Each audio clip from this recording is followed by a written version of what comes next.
Okay, well, I guess when it all started, when I was born, my parents worked at the Riverside, the hotel. And then after that, when I was in '57, I was 14, I started caddying here.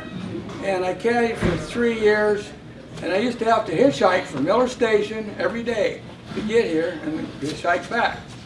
And then after that, my cousin Richard Ball was the greenskeeper. So he got me to work for him for 3 years, and that was until '61, after we graduated. And then, of course, old Uncle Sam got a hold of me, and I spent 4 years in the service. I got out in '66, and he got a hold of me again in Riverside to water the greens. So I watered greens here and the course for 3 years because nobody else knew where the hookups were. So that kind of ends my affiliation with the golf course. Anybody else? Where the pump house now was. What? Tell them where the pump house now was. I was down behind the spring house, down by the creek. I used to go down there. I'd come out here, water, set up all the sprinklers about, I don't know, 6, 7 o'clock. And I go down there and start the pumps. And I go home, and that's the year I was building the house. I'd work on my house, then a couple of years. Then I go back at midnight and shut the pumps off. And I did that for 3 years, and then he finally found somebody else. That ends it. My name is David Wise. Back when I was 9 years old, I started at the Riverside. They really didn't know if they could even get me a card for drawing taxes out of me, which they've been doing ever since. But I worked in the rec hall. I had 2 bowling alleys, shuffleboard, pool tables, and I was there for a couple, 3 years. And then I ended up going out here to the golf course for a few years caddying, which that was a lot of fun doing that. Then Mrs. Parks in at the hotel remembered me from being in there, and she called out and wanted to know if I was out here, and she said yes. She said, have him stop in, I want to talk with him. So I went into the Riverside, and she wanted me to start working with her in there on the lawns, like mowing and helping her with the flowers and everything such as that. And then in the coming around Christmas and that, I had to be the one that went up the ladder on them big pine trees in front and start stringing all the lights down through. But I worked there at the Riverside doing that with Mrs. Parks. And when I was 16, my brother was going to be getting out of the Air Force, and he was in San Antonio, and it was January, and he was getting out in April. So back then we had a passenger train going through Cambridge, and I went in and bought a ticket one way to San Antonio. It was $40 and took a train to San Antonio. That was basically my working. I did do a little bit of bellhopping in the hotel, but other than that, it was with Mrs. Parks was the big one in there. It was a lot of fun working with her. But that's my time in the Riverside. Yeah, Don Witt. I only worked there for about half a summer for Cliff Davis, who was carpenter in residence. But we did a lot of stuff. Terry Sherrod and I scraped all the paint off the front of the barn, and they spray painted it red, and then I think about a year later they tore it down. And then we worked, Dave was talking about the game room. We worked on that part of the hotel, jacking it up, and there was flood damage. And like you said, the bowling alley, there was duck pins or something, and the alley went like this from that moisture. we hauled beams down in there to jack the thing up, and I hurt my back. And then we put a new ceiling under the porch, worked on the roof, and that's what I did there. Hi, everybody. I'm Jeremy. So I worked at the Riverside starting in the summer of 1990. When I was 16, I started in the dish room, and I worked for the Hallidays. And my glasses would fog up in the dish room, so Mrs. Halliday moved me out to become a busboy. And then that's when I got to know Heidi, and we had lots of good times, worked lots of crazy hours, and basically grew up there as a kid. And when I'd come home from college, I'd work in the summers there, and it was from 90 to 97. So when I was a kid, I always said, someday I'll run this place, joking. But I got a chance to do that, and it was an amazing thing. You were talking about working in what was the game room. One of my first years was the year that the Hallidays turned that into the Victorian room. So we were working an event, and we had to push all of our carts of food from the sidewalk outside. We were working outside with lights shining on us while everyone was in there for the first dinner theaters. And then they added in the kitchen and did a lot of work down there. Then it started sinking again, and the Hallidays had to redo the whole thing again and have it jacked up again and reinforced again. And then, everything was there, and we did all kinds of stuff. Thank you. You're subtle. You did a wonderful job there. But we had a great time. It was a family, it truly is, and to be able to come back here and be a part of this has been an amazing thing. And I think there's a lot happening in Cambridge again, and everyone keeps their memories alive, so it's a wonderful thing to be a part of. And his brother is a chef in here Yeah, also. my brother's the chef. So thank you. Great. And this is not working there, and I can't remember exactly what year this was, but it's around 1980, 82, somewhere in there. And the Riverside was going through different hands. For a while there, it was down. And at that particular time, my cousin, Cindy Archaki, was married, and we had just about the entire Riverside she rented. And we had bands in all the rooms, we had music, and being Polish in the Riverside, it rang with polka music. And of course, we had the porches, and that was just, some of the family used some of the bedrooms. So it's just that's one of the wonderful, wonderful memories that part of the Riverside had.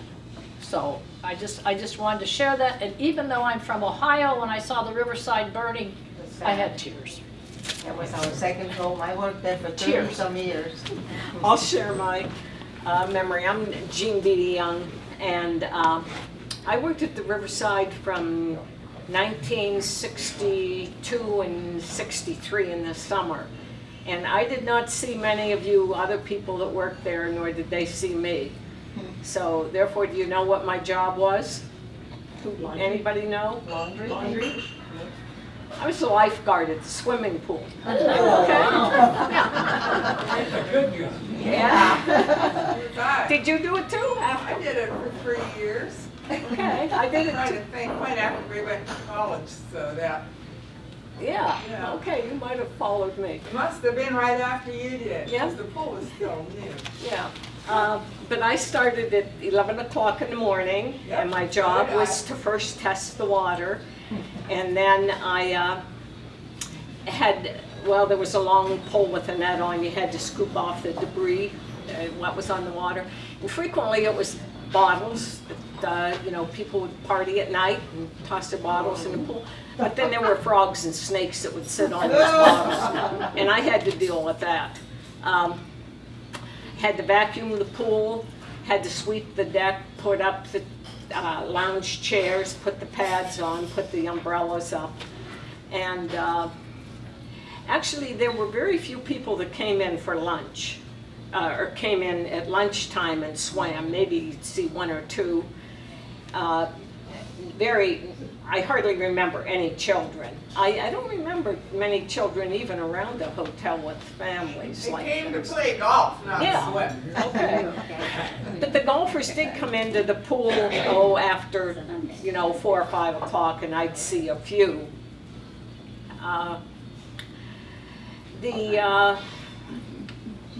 It was very quiet. I did not save anybody.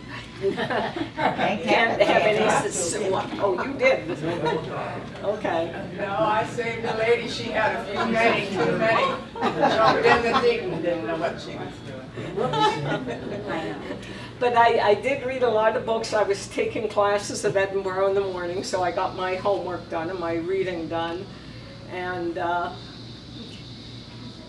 had a fabulous suntan at the end of the summer. That I own up to.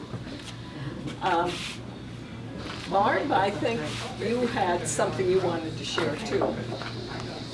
Okay, Barbara Matlock Carter, and I wasn't going, just I have here Beverly Jottis's reminiscence of her working there.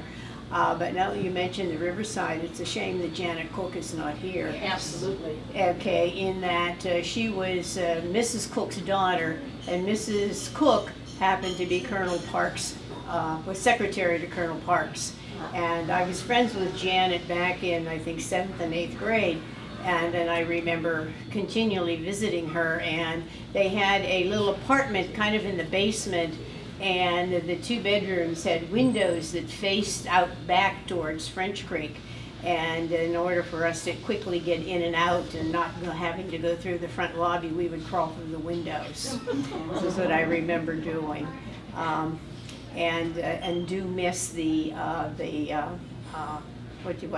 bridge, the walkway, the raised walkway that went out into the pasture, and with the boardwalk and the spring house that was still out there, and the barn, and the was it the Guernseys that they raised? A pretty looking cow. So yeah, brought back a few of those memories. But in the meantime, let me now read what Beverly had sent, Beverly Jottis, and she was not able to join us here today. And these are her memories.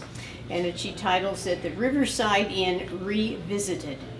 From the time I was very young, it seemed to me that the inn held a very special place in the town's image. If family or friends were visiting from out of the area, a trip to the inn, at least to drive by, was a must. Our chance to show that Cambridge Springs was indeed an important beyond its actual borders, a boardwalk, a special spring house with mysterious mineral water. The parking lot was filled with cars from many states. The guests seemed to dress more carefully than townies, and many actually walked to the main street, where I remember a special gift shop that depended on the tourist traffic for sales. And I also have stayed at the Riverside, and very interesting having to walk up to the 3rd floor with no phone and no TV set. Eventually, I joined the many young people who worked at the inn during the summer. Was there any other place in town where women especially could hope to earn decent money by waiting on tables? During this time, the inn was owned by Colonel Parks, who was very stern, but got the excellence in service that he demanded. We knew we had to drive in a fresh uniform, had to arrive in a fresh uniform with our stiff white aprons starched into submission and the bow tied just so, puffy, symmetrical, and bright white. Anyone caught serving or removing plates from the wrong side of a seated guest was quickly corrected. When one of the metal tops used to cover and stack the dinner plates ready for serving managed to escape and then do a rim roll endlessly and loudly down the wooden floor, we all held our breath. Colonel Parks would jump from his seat, stride to the center aisle, and fix us all with a stare, trying to decide who the clumsy culprit could have been. Wherever there was a lull in service, we were to stand silently near, but not too near, our tables and be ready to spot any need before a guest actually mentioned it. Guests staying at the inn were assigned a table for their entire stay, and I know that special tips passed through certain hands in order to snag a special location, usually along the windows. Those tables were served by the real pros who generally worked throughout the year and had earned the right to the prime real estate. We all watched the meal tally board posted by the dining room entrance, showing how many registered guests would be arriving, and hoped that they would enter promptly when the doors opened instead of appearing 5 minutes before closing and dooming us to at least an additional hour on duty.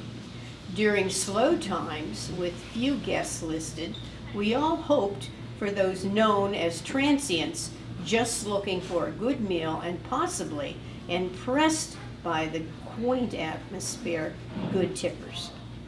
Guests often returned year after year, and their personalities and habits became known among the servers. Were they golfers who could get lunch elsewhere, likely at the golf course clubhouse? Were they habitually late to dinner?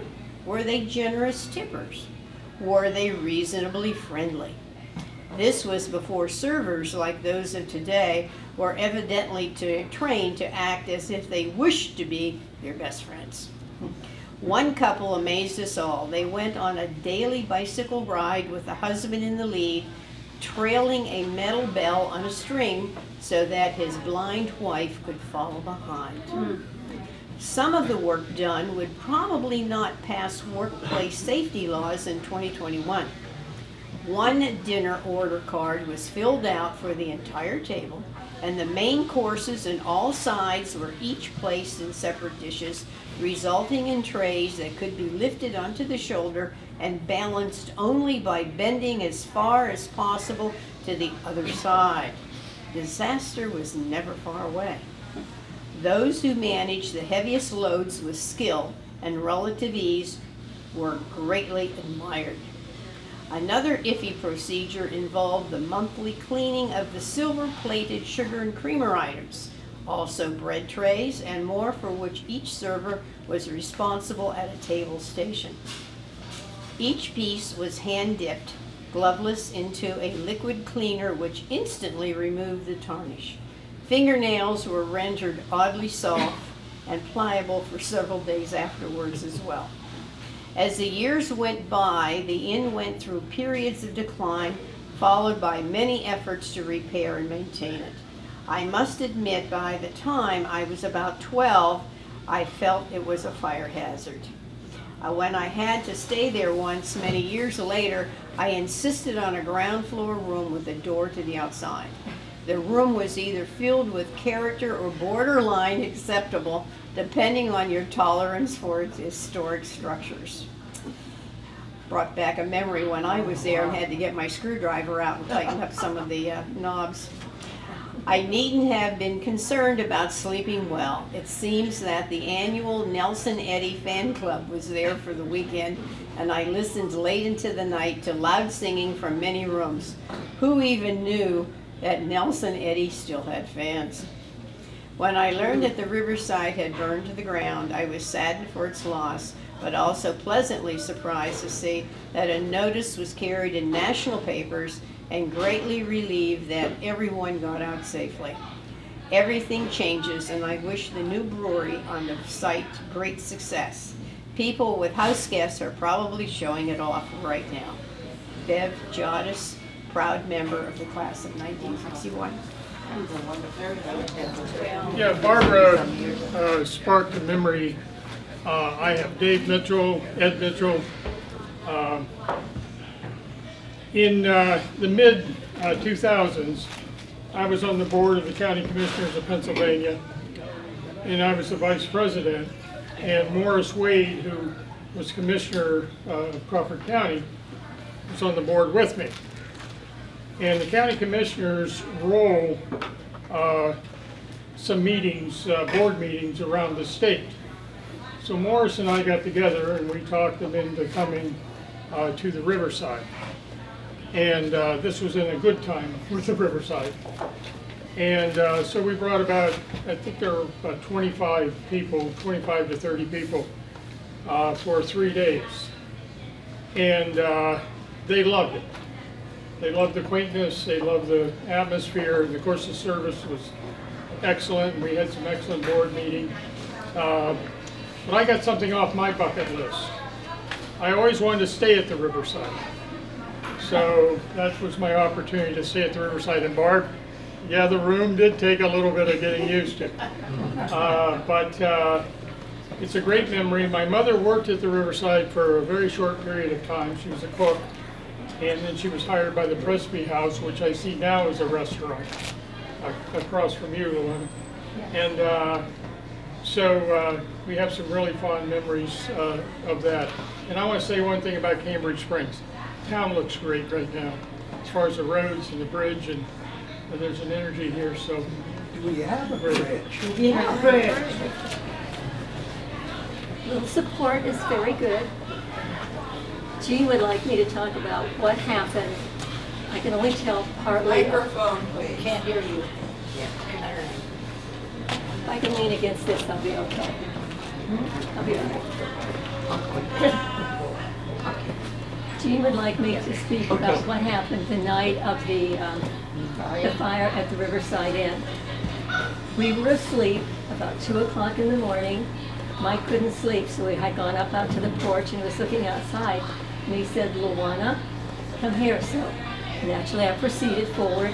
You could see out of our window, it was yellow light and light smoke. So we got dressed, zoomed over.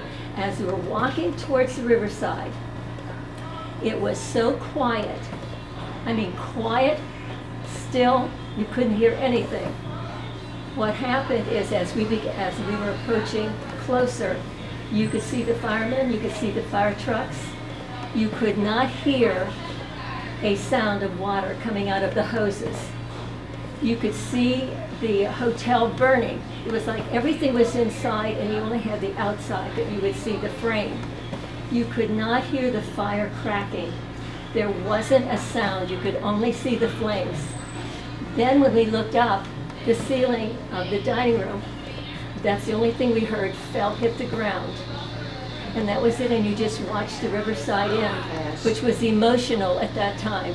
You watched it passing away. At the time it was passing away. But it's the sound that stayed with me. There was no sound. You couldn't hear the water. You couldn't even hear the people. Everyone was so astounded that they were just staring. And then we left.